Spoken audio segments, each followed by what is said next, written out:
Assalamu alaikum wa rahmatullahi wa barakatuh. Welcome to episode 4 in the Hadith series where we go through Sahih al-Bukhari. Alhamdulillah Rabbil Alameen. Wassalatu wassalamu ala Sayyidina Muhammad wa ala alihi wa sahbihi ajma'in. Amma ba'd. So as we continue through the book of Imam al-Bukhari, As-Sahih al-Bukhari, we're now still in the chapter of Iman, and we will see selective hadiths in that and to talk about Iman a little bit more. بسندنا متصل مشايخنا جزاهم الله خير للإمام بخاري في صحيحه باب إفشاء السلام من الإسلام. To spread greetings of peace, Islam is from Islam. This we've kind of already seen. Just to go on some more points about someone who the characteristics of a mu'min. وقال عمار. So Imam Bukhari has just mentioned this one person's name, Ammar ibn Yasir radiallahu anhu, and he hasn't put any other chain of transmission in this section. Just because he has mentioned this before, or the chain of transmission before, or he'll mention it afterwards, or sometimes just he leaves an indication, but this is a sound transmission which has a sound chain back to the Prophet ﷺ. So Imam Ibn Hajar al-Asqalani, the one who has written the great immense work of Fath al-Bari, the greatest commentary on the Sahih al-Bukhari, he's written a book, Tagliq al-Ta'liq. So these are ta'liqat of Imam Bukhari. This is a suspension of this chain of narrations, just mentioned that one. So the Imam Ibn Hajar, he has closed off the suspensions in a way with his book, that he has named every single person, just to show that everybody has a musnad. This whole hadith has a musnad. It has a whole chain of transmission back to the Prophet ﷺ.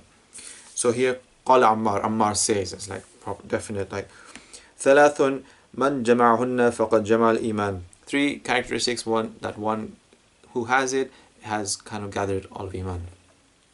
Al-insaf min nafsik, to give others their due, their haqq. That person, he even has to step down from his haqq to give others their haqq. He does that. So that's what a mu'min does. وَبَذْلُ السَّلَامِ لِلْعَالَمِ, to the whole world give salams. So when we give to Muslims, it's actually through sayings. We say Assalamu alaikum. Like I said in the previous hadith, we can even write it down, and that's part of it. That is all included, that you get the reward for giving salams. A Muslim is like that. As for the whole world, so non-Muslims as well, we come in peace. We come with safety. A non-Muslim should always feel safe with a Muslim, as definitely a Muslim should. So as we saw in the previous hadith, a Muslim never hurts or harms another Muslim. Wal infaq min al iqtar, and to spend, even when you need it, a mu'min, when he needs it or she needs it, they still give others. So this is a great characteristic of a Muslim, a mu'min. So the person who gives thousands in charity, but he has millions, sometimes it doesn't mean just because you gave a lot means that's the best in the eyes of Allah.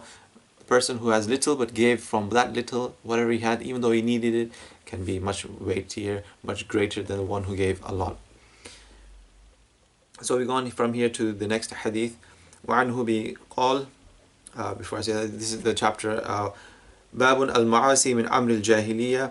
This is disobedience from the time of Jahiliyyah, from an act of Jahiliyyah.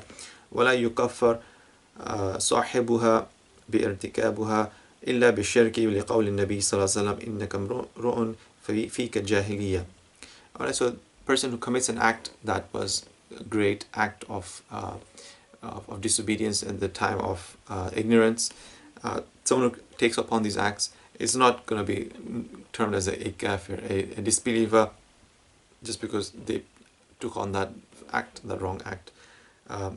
Illa bi shirk, so shirk, only associating partners with Allah, is that greatest sin that one would become a non-Muslim. So the Prophet is saying, Innaka amrun fika jahiliyyah. So we'll see that this is characteristics from the days of ignorance. So it first starts off with the Quranic ayah. وقول الله تعالى إن الله لا يغفر أن يشرك به ويغفر ما دون ذلك لمن يشاء.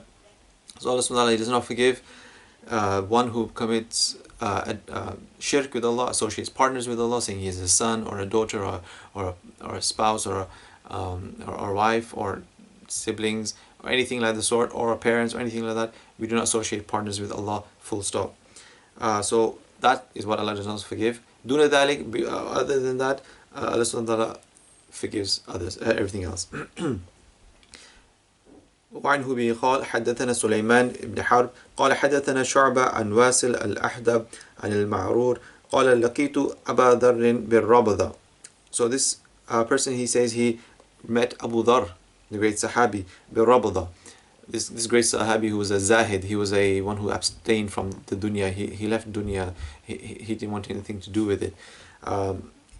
He met him in Rabada, the place where he was not exiled to, but Uthman radiallahu anhu advised him to go there because of his belief, not his beliefs, his views on monetary transactions. He had some really strict views, and there would be with the other Sahabi, there would be issues with that. They would have these arguments regarding those matters.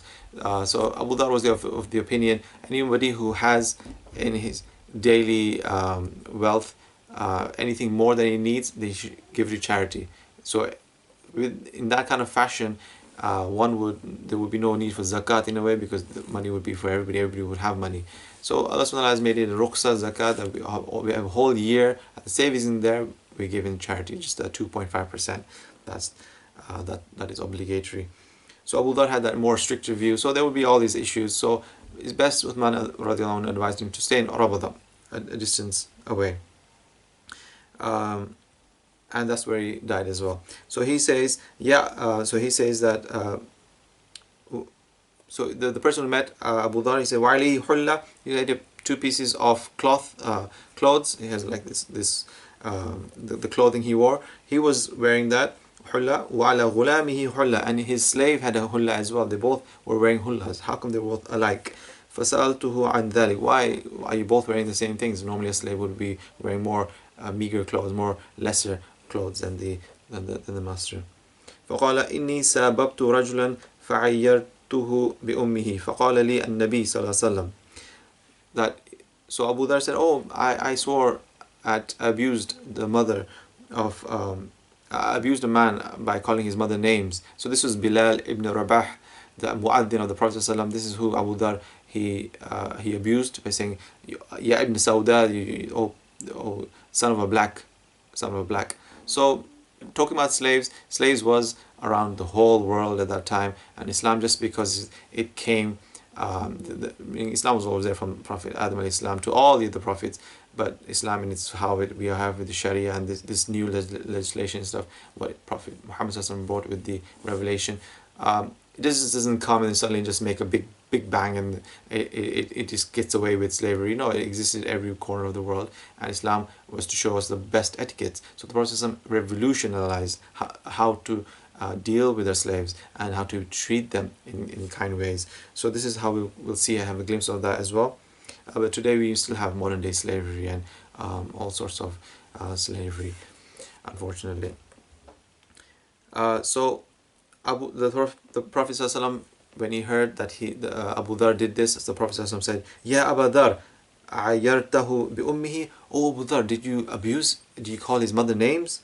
Innaka mru'un fika jahiliya, you have characteristics from the days of ignorance. Those days of ignorance, they were arrogant people, they were full of pride, and they took pride in themselves. So this is that thing that Islam, a Muslim does not have anything to do with pride and vanity. That is the cloak of Allah.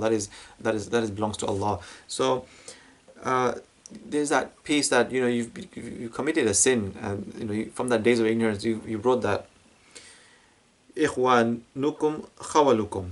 So the Prophet didn't say your slaves are your brothers. No, ikhwanukum. So these people who Allah has given khawalukum, not ariqa'ukum or abidukum. It was not mentioned like this in the hadith of the Prophet, the most eloquent of all people. But khawalukum, they were the ones who Allah has given you as ihsan to you. They do the service and they're your khidmat. They are your brothers. So this is how the Prophet revolutionized. To see slaves as not something different, as an objects and all things like that. They're your brothers. They're your sisters. They are humans. In atqamakum in the Allahi atqakum, the most in akramakum in the Allahi atqakum, the most noble amongst you are the most pious, the most righteous, and the ones who have the taqwa. They're the ones who Allah looks in the hearts of people. So we all kullukum min bani Adam. We all of you are from Bani Adam, and all of us are made from turab. We're made from clay. So from earth. So we're all the same. Okay, in that sense. جعلهم الله تحت أيديكم. So Allah has made them under your power, under your service, to be subservient to you in your ways. So obviously you have to be good to them. As it carries on, فَمَنْ كَانَ أَخُوهُ تَحْتَ يَدِهِ. So whoever's brother is referring to that slave as a brother. Whoever's brother is under him, that they'll provide service. فَلْيُطْعِمْهُ مِمَّا يَأْكُلُ. To feed him as you feed yourself. وَيُلْبِسْهُ مِمَّا يَلْبَسْ. And to put clothes on him as you put clothes on yourself. وَلَا تُكَلَّفُوهُمْ مَا يَغْلِبُهُمْ فَإِنْ كَلَّفْتُمُوهُمْ فَعِينُوهُم.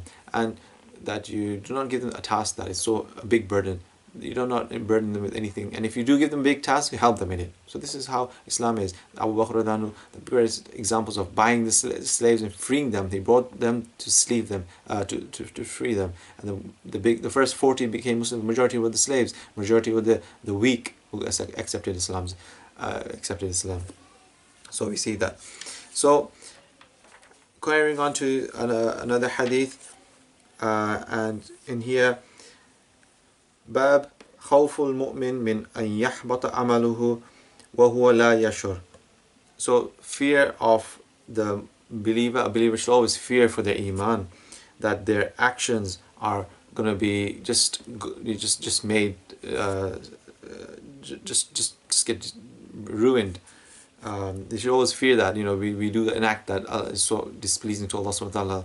We should always fear about people for our iman as well, without even knowing. وَهُوَ لَا يَشْعُرُ. So we should always be knowing in a state that we know what we're doing, and be aware that this is something that's from the major sins or minor sins, and to keep away from that.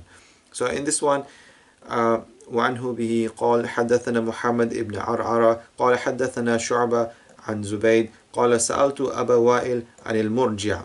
So the Murji'a is mentioned here. They're a group that were a long time ago, as we're talking about Iman. They're a group that was a long time ago that believed that you can do you can have Iman and that's it.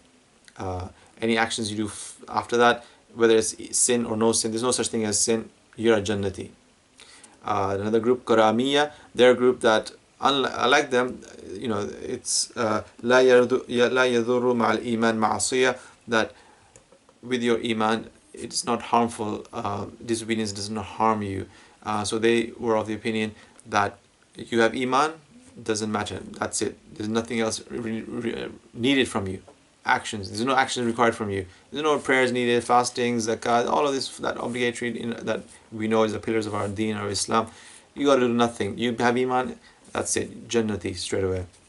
Whereas the Murji'a are you have Iman, great. Even if you sin, doesn't matter, you're Jannati. So the Karami are more like, seem like they're like the Christians believe, that you believe in Jesus and that's it, you got paradise. No matter what sinner you are, what you may have done in sins, you just believe in Jesus, that's it, that's to save you.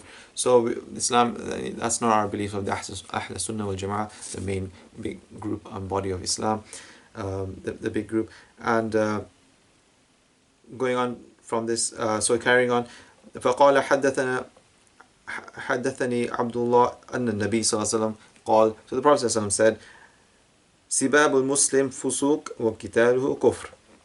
Abusing another Muslim is فسوق, from disobedience, is sin. وقتاله كفر, but to kill another Muslim is disbelief. Yeah, that's kufr.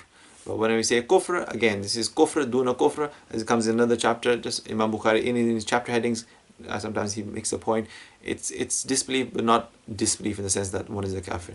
So, we have the Mu'tazilites, another group, and they are of the opinion that if you take upon a major sin, you are between two positions. You're not a mu'min, or you're not a disbeliever. You're not either of them, you're in this middle ground place.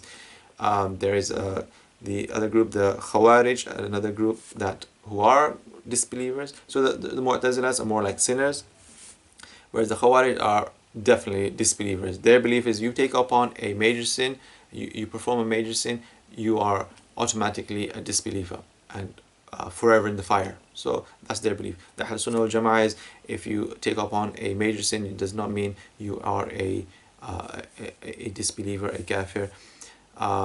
But who is better? The one who does a major sin but knows that it's not halal, but he did it. He performed zina, he did adultery, or he murdered somebody or something. If somebody does big major sins from the kabair that they are, one does not become a non-Muslim as long as he doesn't believe that is halal. Whereas the opposite is a person who does not do a major sin, but he believes that those things are halal. To commit adultery, fornication is halal. To steal, to murder, to take a life is halal. If someone thinks like that, and that person is outside of the fold of Islam. So we have these different groups just mentioned in today's topics, because we talk about Iman. Inshallah, we try and go to some more different parts in Sahih al-Bukhari. And that's the main thing. A Muslim, a mu'min, and in terms of his beliefs, always fear for our beliefs, that we do something, so we should always be that we try and always take the good steps, the right steps to do things with our iman, and we don't do any actions that are displeasing to Allah subhanahu wa ta'ala. One who does sin, obviously a major sin, tawbah, that was necessary, is required. And alhamdulillah, we have the prophets and them as the leaders to follow, them the stars to follow, and the Prophet sallallahu alaihi wasallam, who are all in the league of they do no major sins and do no minor sins. So may Allah make us be able to follow our prophets and all their examples from the stories. Allah has given this Quran, this month of Ramadan that we're in. This Quran is a book of, not a book of stories, not a book of poets, and as I've been always been saying, it's not a book of many things. It has a lot of things in it, a book of science. It has many things about scientific things. It has things follows on the thing of poetry, but it is a book also has stories in it. It's not a story book. It has stories in it for morals and other things. It's a book of law and legislation. It's a book of many things. It's multi-layered, and we ask Allah that He makes us turn to it, and because it can be a proof against us or proof for us. So we ask Allah that He connects us to this Quran, and to be those who believe in the book as well, as that is a fundamental in our beliefs, to believe in the book, the prophets, the angels, in Allah subhanahu wa ta'ala, in good and bad from Allah subhanahu wa ta'ala. So this is about Iman, this chapter we're on, and we need to try and always increase it. There's another hadith in here, it's about Iman increases and decreases. You do an obedience, an act of obedience, good deeds, your iman increases. You do the opposite and you do sins, your iman decreases. So there is that. So may Allah make us always increase, as the Prophet was always progressing to his Lord. May we always progress, Ramadan to Ramadan, every prayer to prayer, every day and every moment to moment. Let's try and progress to Allah subhanahu wa ta'ala. Wa sallallahu alayhi wa sallam.